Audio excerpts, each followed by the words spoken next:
Do you ever feel like your smartphone is listening to you? I was refilling a prescription for hydrochlorothiazide and researching high blood sugar causes at the same time. Google pops up and showed a link between that prescription and high blood sugar. I can basically use Instagram ads as a casual period tracker. A couple years ago, I was talking to a friend. I rather resented that when I turned 16, my kids How did this happen? Your smartphone follows you wherever you go, tracks your movement, and stores all kinds of personal data. That is hard enough to get used to. But what about the idea of your phone spying on your conversations? How do you sustain a business model in which users don't pay for your service? Senator, we run ads.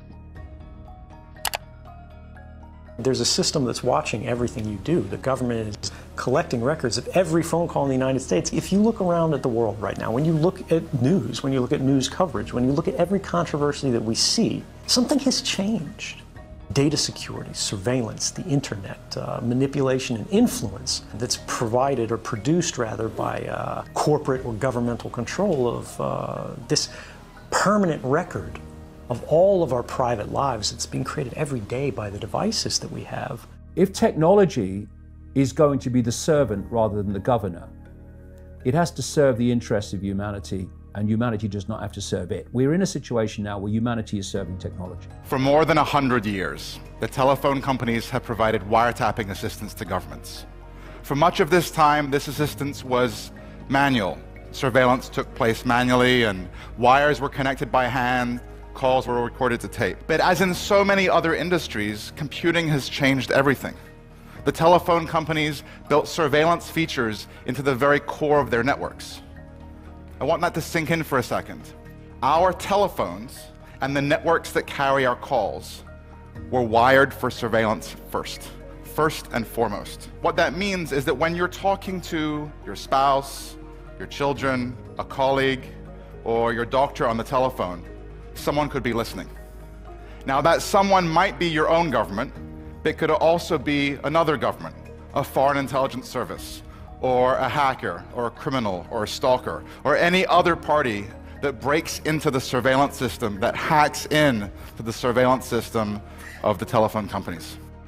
They can read your email, they can collect every document, they can look at your contact book, they can turn the location services on, they can see anything that is on that phone instantly and send it back home to the mothership. They can do the same with laptops. The other prong that we forget so frequently is that in many cases they don't need to hack our devices. They can simply ask Google for a copy of our email box because Google saves a copy of that. Everything that you ever typed into that search box, Google has a copy of. Every private message that you've sent on Facebook, every link that you've clicked, everything that you've liked, they keep a permanent record of. And all of these things are available not just to these companies, but to our governments as they are increasingly deputized as sort of miniature arms of government. What about enabling your microphone camera? If you can do it, they can do it. It is trivial to remotely turn on your microphone or to activate your camera so long as you have systems level access. If you had hacked someone's device remotely, anything they can do, you can do. They can look up your nose, right? They can record what's in the room. The screen may be off as it's sitting on your desk, but the device is talking all of the time.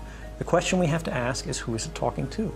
Even if your phone is not hacked, right now, you look at it, it's just sitting there on the charger.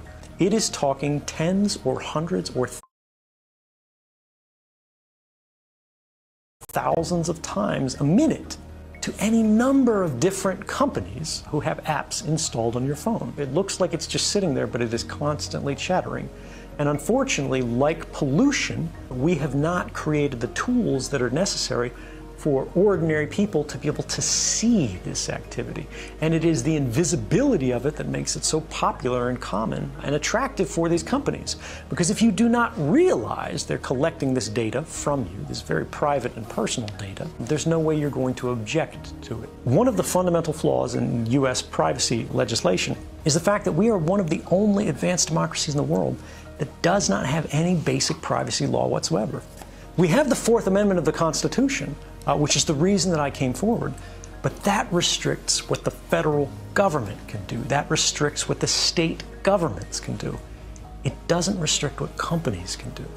And as you know, as everybody knows, these companies are playing a bigger and bigger part in the world today. We have to say, all of these records that they're creating about all of us, all this control that they're developing from these surveillance programs, whether they're saying they're doing it for targeting advertisements or whether they're doing it for targeting killings, these records belong to the people that they are about, not to the companies. And this is a fundamental change that we have never discussed in a meaningful way, broadly and publicly, but we have to. Because all of these governments, the mass surveillance system, why do we have it? Why is it useful? They say because of terrorism. They say it's saving lives. They say it's preventing attacks. Were these programs effective in stopping terrorist attacks?